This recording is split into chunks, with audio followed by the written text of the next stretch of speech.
గోదావరి మహోగ్ర రూపం దాల్చుతోంది. అంతకంతకు వరద ఉధృతి పెరుగుతోంది. ముఖ్యంగా ఏపీలోని 4 జిల్లాలపై వరద తీవ్ర ప్రభావం చూపుతోంది. ఉభయ గోదావరి జిల్లాలకు వరద ముప్పు ఏర్పడింది. కోనసీమ, కాకినాడ, ఏలూరు జిల్లాలపై వరద ప్రభావం ఎక్కువగా ఉంది. భద్రాచలం వద్ద గోదావరి ఉధృతి ప్రమాదకరంగా మారింది. 53 అడుగులకు చేరుకుంది గోదావరి నీటి మట్టం. దీంతో అక్కడ 3వ ప్రమాద హెచ్చరిక జారీ చేశారు. భద్రాచలం వద్ద గోదావరి నీటి మట్టం మరింత పెరిగే అవకాశం ఉండడంతో పరివాహక ప్రాంత వాసులు ఆందోళన చెందుతున్నారు.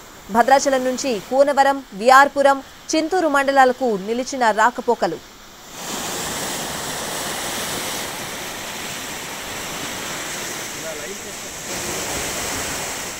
అటు ధవళేశ్వరం బ్యారేజ్ దగ్గర మళ్లీ 2వ ప్రమాద హెచ్చరిక జారీ చేశారు. బ్యారేజ్ దగ్గర 13.75 అడుగులకు చేరింది నీటి మట్టం. 13 లక్షల క్యూసెక్కుల మిగులు జలాలు సముద్రంలోకి విడుదలయ్యాయి. ఏలూరు జిల్లా వేలేరుపాడు, కుకునూరు మండలాల్లో అప్రమత్తమైన అధికారులు నిర్వాసితులకు పునరావాస ఏర్పాట్లపై దృష్టి పెట్టారు. 25 గ్రామాలు ముంపు బారిన పడనున్నాయి.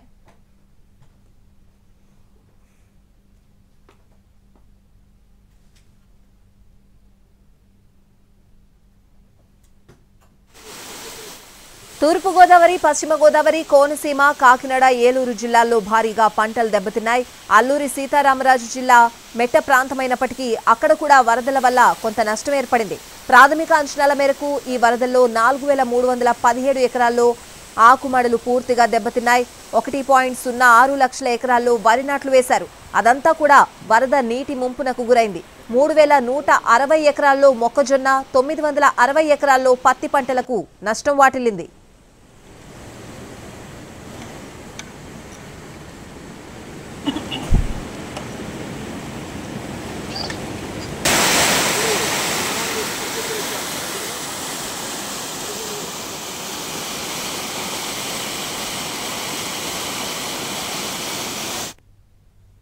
గోదావరి మహోగ్ర రూపం దాల్చుతోంది. అంతకంతకు వరద ఉధృతి పెరుగుతోంది. ముఖ్యంగా ఏపీలోని 4 జిల్లాలపై వరద తీవ్ర ప్రభావం చూపుతోంది. ఉభయ గోదావరి జిల్లాలకు వరద ముప్పు ఏర్పడింది. కోనసీమ, కాకినాడ, ఏలూరు జిల్లాలపై వరద ప్రభావం ఎక్కువగా ఉంది. భద్రాచలం వద్ద గోదావరి ఉధృతి ప్రమాదకరంగా మారింది. 53 అడుగులకు చేరుకుంది గోదావరి నీటి మట్టం. దీంతో అక్కడ 3వ ప్రమాద హెచ్చరిక జారీ చేశారు. భద్రాచలం వద్ద గోదావరి నీటి మట్టం మరింత పెరిగే అవకాశం ఉండడంతో పరివాహక ప్రాంత వాసులు ఆందోళన చెందుతున్నారు.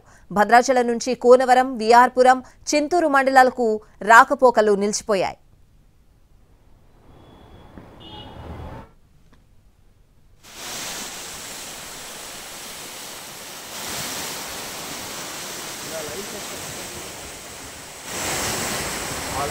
అటు ధవళేశ్వరం బ్యారేజ్ దగ్గర మళ్లీ 2వ ప్రమాద హెచ్చరిక జారీ చేశారు. బ్యారేజ్ దగ్గర 13.75 అడుగులకు చేరింది నీటి మట్టం.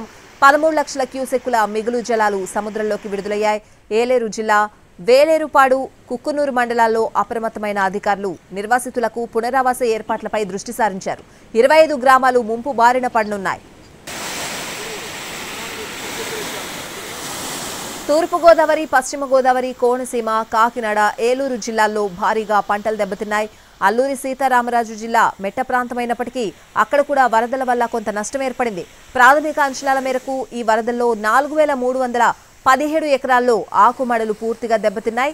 1.06 లక్షల ఎకరాల్లో వరి నాట్లు వేశారు. అదంతా కూడా వరద నీటి ముంపునకు గురైంది. ఇక 3160 ఎకరాల్లో మొక్కజొన్న, 960 ఎకరాల్లో పత్తి పంటలకు నష్టం వాటిల్లింది.